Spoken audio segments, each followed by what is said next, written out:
What's up mga tol? So ayun, bigay lang tayo ng mga pointers lang sa mga beginners na nag-aalaga ng crayfish. So nga pala guys, ang crayfish is actually bawal silang alagaan sa mud pond. Mud pond yung mga parang hinukay lang na lupa tapos ano yun na, improvise na parang pond. Bawal yun actually kasi mabilis silang dumami. So pwede sila kasi makasira ng ecosystem. And then yun nga, isa sa mga pointers din guys na ang crayfish is actually invasive species. Invasive species meaning yun nga, isa sa nabanggit ko na nakakasira sila ng ecosystem, and then delikado sila o bawal talaga silang alagaan sa sa mga alam niyo na, yung mga lugar na pag umulan, umapaw, mabilis silang dumami.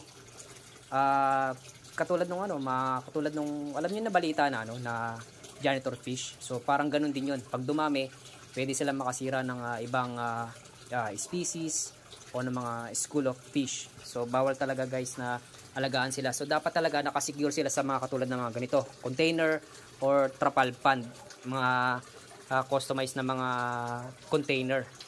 So yun lang naman guys. So dapat at least pangalagaan nyo at i-secure yung mga alaga nyong crayfish. So yun lang naman guys.